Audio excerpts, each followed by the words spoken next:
gonna go ahead and combine the run the pipe from Thursday with the blanking a little bit with the knee cut pass that we did. We were gonna build on top of that. So from a closed stance, remember we're always looking to protect our lead legs. We have a rear hand reach, and now once we have this, it's acceptable and safer to actually establish 2 points of contact. We've been going collar tie, inside tie for this particular entry. We've been going double inside tie. So I might get there this way, then I might go here, and then as I come down for my double tie, I want to make sure, really important, that my head position, my forehead goes into the shoulder.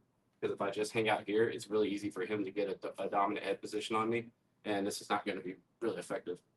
So I'm playing the game, and then as I transition to the double inside tie head position, we are going off this reaction. He already knows it. We're going off the reaction that they're gripping the elbows as a counter grip for this particular entry. Okay. So what we're going to do, we're going to step. We always want to, when we're trying to make him step where we want, we always want to step away and pull a step away from the leg we want to attack. So if I want to make him take a step with his rear leg right now, I'm going to start cutting an ankle, and I'm going to step away, and I'm going to give him a hard pull on this side here. I'm looking for that step there. I'm already, before he's even planting, this is a timing thing. This is where timing is really important. I'm already starting to transition into my shot. What I'm looking to do is elevate his right elbow here away from his body. At the same time, take an outside step and reach with this hand. To get my second hand involved and secure the single leg, I want to start running towards the other leg.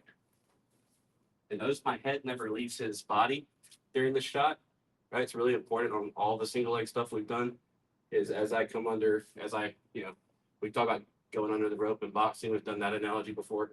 As I come under this rope, my head is just sliding on him. All right, so now we're in this position. What we're looking to do is right now, I'm his leg, so to speak, right? Especially my lead foot right here. This is where his foot would be if he was standing on his own. So what I want to do is take that away. And what I want to do is, for running the pipe, I'm going to start to take a step out. And then I'm going to remove this as I also drive my head down. So I don't want to drive sideways with my head. If he can just start hopping, and we're just going to play ring around the rosies here. What I want to do is as I take this leg away, take the floor from him, I want to drop my head. That's going to cause my shoulder to crash the hip, which is going to create the downward pressure to actually secure the takedown. It's going to be a knee bar pressure if you're doing it right. All right, so here, I take a step out, and I go down. From here, I want you guys to go ahead and pair in he lands in a supine position, so I want you to go ahead and pair the knee cut pass that we're running Thursday with this. So we get him down, and then we're immediately starting our knee cut entry. Let's rotate 90 degrees. So I'm taking a deep step. I'm starting my knee cut, but he gets his knee shield in. Remember, if they don't get their knee shield in, for whatever reason, as long as we secure the far side underhook, we can just cut on through. But we're going to assume that they know a little bit of jiu-jitsu, and they give us a knee shield here. Maybe don't assume it with Chad always, but usually he's going to give you a knee shield. Okay? All right. So here, we got to deal with this. We don't want to try to keep going through it. It's kind of futile. And even if I really try to force it, I'm really, especially if he gets an underhook, I'm really exposing my back here, or I'm exposing a scramble like a dog fight. So instead, if we want to deal with this smartly, we're going to cup the knee. Take a little bit. Going to cup the knee. And then as I circle back up, make his knees point north, I'm instantly looking for the inside of the hip, right? We drilled this on Thursday. So as I come up, I'm looking for the inside of the hip right here, not his belly, not his leg, inside the hip. And I want my elbow driving against the leg because, what's up, man? Because what I don't want him to do is high leg. So right now, he can even high leg before I've actually changed levels. So I want to be able to put this wall here to slow him down. And then I want to change levels by dropping my head and my shoulder. Now that it's here, that my shoulder's here and I've committed down to this level change, it's going to be really hard for him to high leg. Next, while I keep this, I can go ahead and start my knee cut. See, I'm driving his knees apart. That's what's going to make this a lot more effective and make it harder for him to get that knee shield back in. Remember, if you don't clamp down, if you don't change levels, he can either high leg or, as we did last week, you can just clamp his knees down and get rid of my frame here. It's not super strong. I need to reinforce it with my body. So here, and now as I start to cut again, are you okay? Mm-hmm. My head is going to commit to the far shoulder because I want to keep this on the mat as much as possible as I knee cut. So as I round this corner, I'm committing forward. Once I get my knee basically free, and I just need to free my foot, all I'm looking to do now is make sure I secure this underhook first. Once I've secured the underhook, I can make my knee point out, and then I can slide it through. If I can catch this tricep, that's just that's extra helpful because I can use that to kind of pull myself into position, or what we taught last week, which would be what I would recommend. Instead of just pulling yourself up, walk backwards into the hips and then secure side. No matter what you do, what we don't want to do is just raise up right here and create all the space so you can lock the side guard. Remember, a side guard is just him locking his elbow and his knee. And that's really all that a good guard player needs to get the guard back. Any questions on that? I'll show it one more time, but any questions on a specific piece of that? All right, so closed stance. We protect our lead leg, rear hand reach. Now it's safe to put 2 on.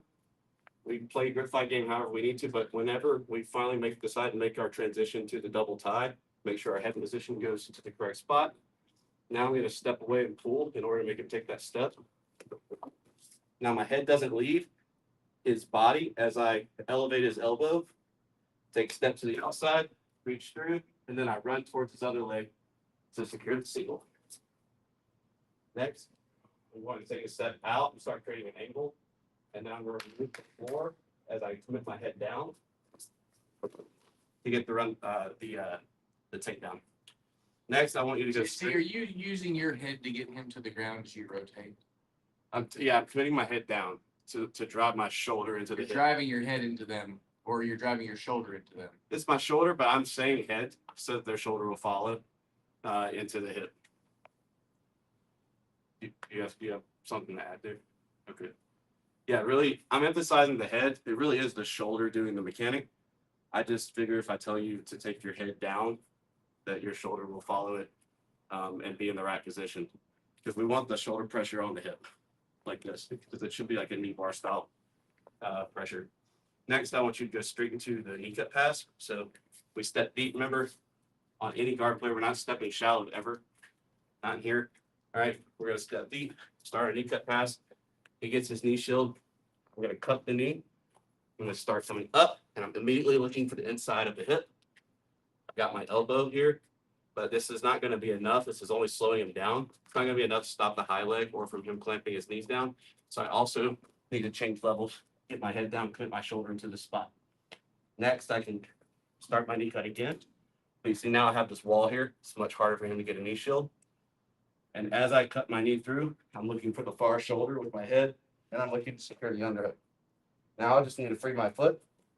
I'm going to make my knee point out, and then I can slide through. And then we're going to walk backwards towards his hips to secure side. Any questions on that one? If you need to do if you weren't here on Thursday and you want to do just the run the pipe first, and then just do the knee cut, that's totally fine too. I just want everybody to at least get a couple of reps of the whole flow because he's already in a supine position once you take him down. All right, 1, 2, 3. There's several little details. The first is, let's just talk about the shot. So let's say right here, I made it to this double inside tie, got my head in the right position. First off, one of the questions I had was like, do we have to do this? Like, no, this is one particular entry where I have double inside ties and he has my elbows. Like this is that specific entry. Doesn't mean there's not other entries. What's a single? Right? So we're just doing this particular one. Okay.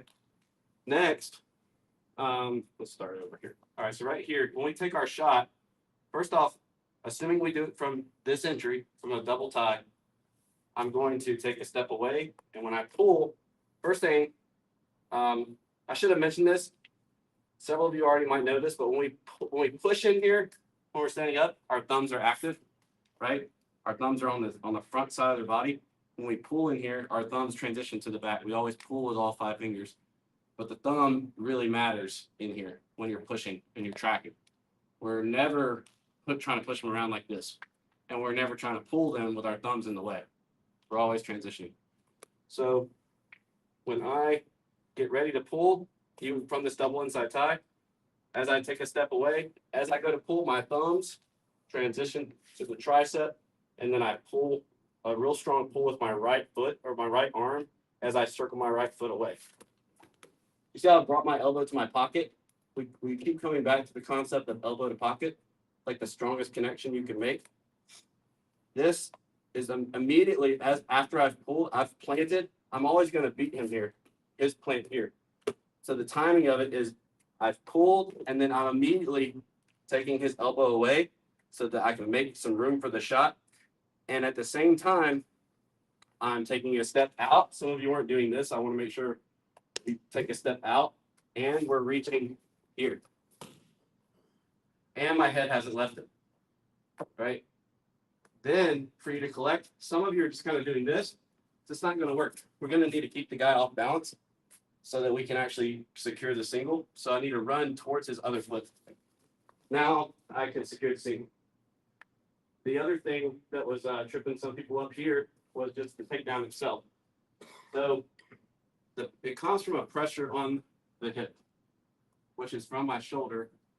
I'm telling you, take your head down towards the mat so that your shoulder will be in the right position. But even right here, if I push his hip and I pull his foot and I start cutting an ankle, he goes down. It's a knee bar pressure. So keep those details in mind, because doing this number, like pulling and then just kind of doing this, isn't really going to work in a live situation. It just might work when we're drilling. Next, the knee cut itself. So we used to refer to cut and slice differently depending on like what side of the knee, which leg we're actually cutting through with. For our purposes now, we're just referring to this as a cut. But if you've been here for a long time, you'll like Opie remembered, we used to call this particular thing would have been a slice. All right, so make sure if you even were here that long, that we're doing a slice. I'm saying cut, but we're doing a slice. All right. So next, Nick already called this out. With all knee cut passes, I have to get the underhook, and it needs to be like top of mind. Like it's as important as the cut itself. So like I need to wait until I know I've got some access to an underhook. Right. So he's reaching up, he's going to reach. And as I go to cut through, I'm already looking for that underhook, right? Because you can catch the knee cut and beat the knee shield often. Like this is, especially if you're really athletic, you got good timing. Like Opie was doing it just when he was drilling, he's skipping the whole knee shield part. We're drilling, assuming that they get a knee shield.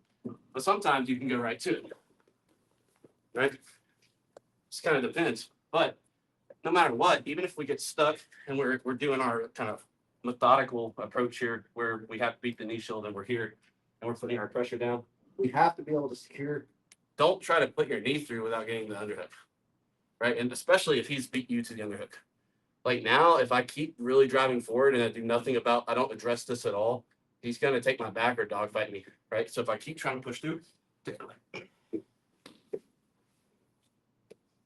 yeah. So that's the underhook is super important, and his lifeline is an underhook on you. Okay, so don't try to pass if he has the underhook for sure, and you're probably not going to secure the pass if you don't have the underhook. Like there's no real middle ground here. We get to here and we start passing, but he beats us to an underhook.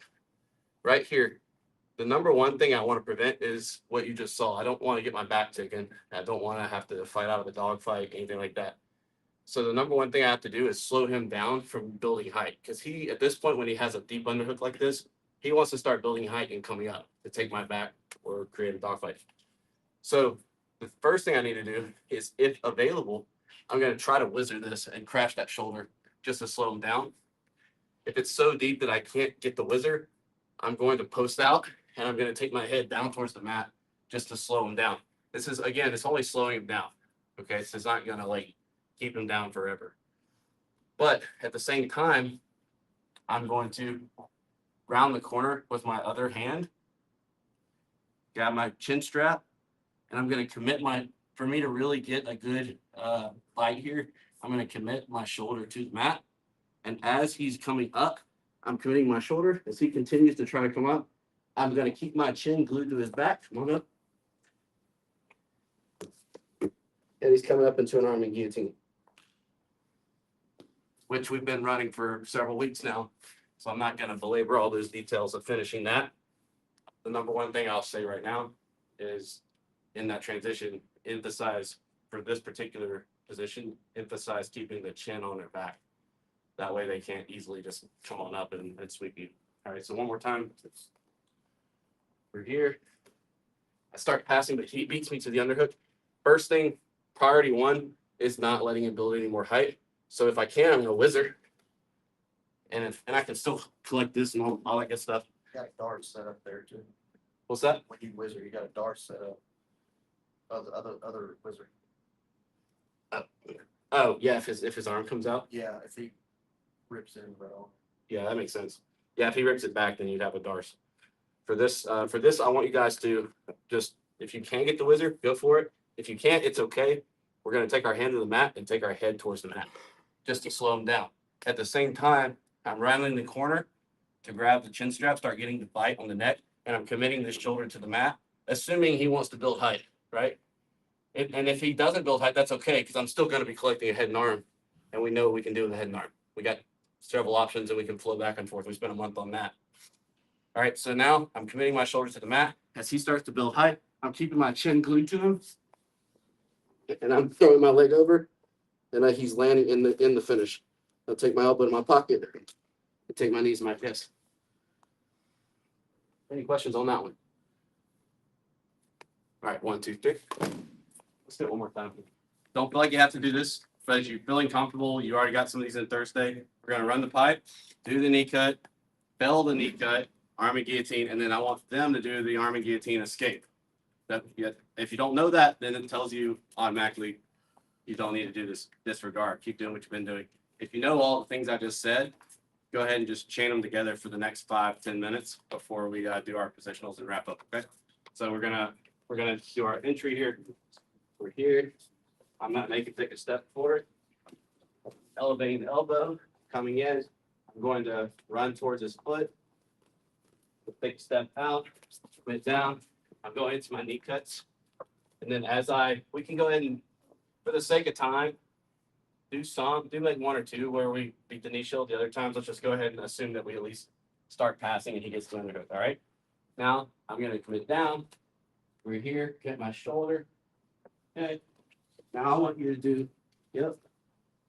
Wait, back, roll something. But you got it. Roll. Yep.